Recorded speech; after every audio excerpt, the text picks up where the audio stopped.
FMI menolak atas eksepsinya Pak Bidon ini Pak? Jadi salah satu poin yang menjadi semacam pengakuan bahwa Pitun NMB tidak diperiksa, sehingga tanggapan tadi bahwa keterangan mengenai pengiriman uang atau penyerahan uang dari Pitun NMB bukan keterangan Pitun NMB. Tadi kita sudah sama-sama mendengar bahwa kami mempermasalahkan penyerahan uang yang diserahkan oleh Pitun NMB, dan ternyata tadi terjawab oleh KPK bahwa mengenai uang yang diserahkan oleh Pitun NMB bukan keterangan Pitun NMB. Karena memang faktanya Pitun NMB itu tidak bisa memberi keterangan karena dalam keadaan sakit sampai sekarang. Semua aktivitas yang dilakukan hanya di tempat tidur. Jadi tadi sudah terjawab, sudahlah ya. Dan ini surat untuk Metro yang titik berat karena anaknya biasa nggak bisa sekolah. Padahal paspornya dirampas itu sebelum dinyatakan tersangka. Supaya Anda baca. Dan ini surat dari penasihat hukum yang minta waktu supaya 7 kali 24 jam, artinya 7 kali hari bisa didampingi. Ada penetapan pengadilan. Kita cuma dikasih 2 jam. Seminggu sekali. Ya, seminggu sekali. Jadi makanya Anda lihat kan berkasnya tebal begitu. Itu permintaan dari Pak Lukas. Jangan sampai 2 jam aja. Lalu yang tadi mengenai semua tindakan medis yang dilakukan oleh dokter KPK atau dokter ID, kalau kita bicara dari profesi dokter itu suatu pelanggaran karena tidak pernah ada persetujuan keluarga. Makanya tadi dipanggil makanya tadi saya katakan kalau sebelum Pak Lukas dibawa ke rumah sakit, sebisa mungkin keluarga dihadirkan sebelum dokter melakukan suatu tindakan. Makanya tadi penjelasan KPK bahwa hasilnya yang disampaikan itu bukan kami mau. Dokter melakukan apa, keluarga harus tahu. Dan selama ini dokter bikin apa saja, keluarga tidak pernah memberi persetujuan. Termasuk update kesehatan. Iya, nanti kalau sudah selesai, ini hasilnya. Kita tidak tahu apa yang dilakukan. Makanya tadi saya katakan, sebelum dilakukan suatu tindakan medis, menurut undang-undang kan ada namanya persetujuan keluarga. Siapa yang memberi persetujuan Pak Lukas diapakan? Itu kan tidak ada. Makanya tadi kita minta. Memang KPK setelah periksa, Pak, pemeriksaan hari ini darah sekian bla bla bla dengan istilah kedokteran, kita kan juga tidak ngerti. Itulah makanya kami mohon semua tindakan medis itu persetujuan keluarga karena ini kan bukan penyakit yang ringan, yang dampaknya luas. Bukan kita tunggu di sana. Gitu. Katanya mau datang, nggak datang. Besoknya hari Kamis jam 12 malam diantar tanpa kita ketahui.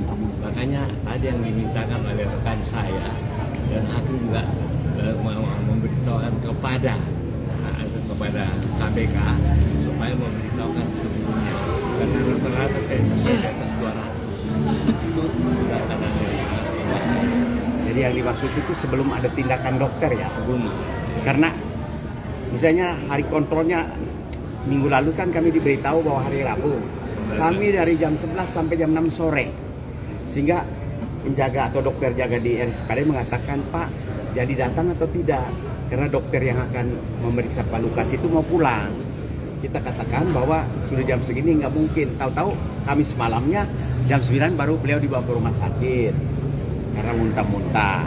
Sehingga yang kita mohon ini juga bukan mengada-ngada, kan semua ada aturannya. Jadi semua tindakan medis apapun kepada pasien, kita mau bertanya yang menandatangani persetujuannya itu siapa? Itulah masalahnya. Makanya tadi saya katakan, sebelum dilakukan tindakan, ya istrinya kah, adiknya kah, menyetujui bahwa oh ini boleh, ini tidak boleh, kan gitu loh. Itulah intinya, ya. Oke. Pak, menanggapi soal tadi yang jaksa penuntut umum bilang menilai eksepsi penasihat hukum ini terkesan framing dan kemudian juga ada poin fitnah soal KPK menggunakan media untuk Kalau menggiring opini. fitnah ada, alasan ada. Bapak guntingan koran yang kita sampaikan pada waktu itu, pendapat Bonyamin, kemudian dari harian-harian itu bukan cerita, kita majukan keberatan dengan bukti, itu aja. Jadi yang dibilang framing itu justru kita balik bertanya, yang memframing kasus Pak Lukas ini apakah pengacara atau KPK? Saya kasih contoh saja. Framing pertama kali ketika Pak Lukas ditangkap, diumumkan bahwa Pak Lukas berjudi di Singapura menghabiskan 500 sekian miliar. Kedua, membiayai pembelian senjata KKB di Filipina. Itu kan framing. Ternyata sampai Dewan perkara P21 sampai perkara ini sidang. Tapi kan pokok perkaranya hanya soal suap dan Betul, gratifikasi ya, kalau yang betul, ya. disidangkan. Makanya mereka framing itu masalahnya. Memframing sedemikian jelek Bapak Lukas toh. Mereka membunuh karakter bahwa penjudi menghabiskan 500 sekian miliar membiayai pembelian senjata di Filipina. Siapakah yang memframing ini? Makanya kami membantah framing ini. Kok kami membantah lalu dikatakan kami memframing? Oke.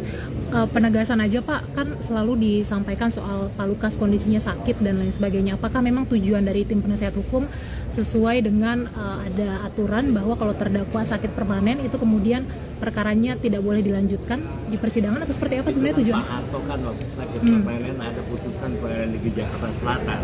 Sebenarnya kalau kita tadi salah birkan, itu rata-rata tensinya 200 di atas. Kalau dokter katakan itu bisa keadaan dalam koma. Jadi bukan kita ini, itu kan yang kita majukan. Tadi kita juga nggak bacakan, kan saya kirim surat mau dibacakan sama rekan saya di beliau. Ya. Sebenarnya kita semua ada bukti-bukti. Kami ini pengacara bukan pengacara baru hari ini. Jadi kalau menyatakan sesuatu kita nggak fitnah. Dan apa yang dikatakan oleh rekan saya itu benar dan sering ditanggapi secara positif oleh kemudian majelis.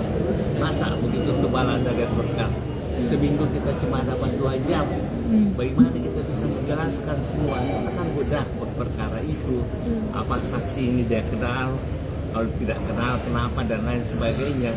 Dan dari 124 BAP penyitaan tidak 1 sen pun yang disita dari Lukas itu saya nggak mengada-ada, saya ngerti kuap saja. Oke.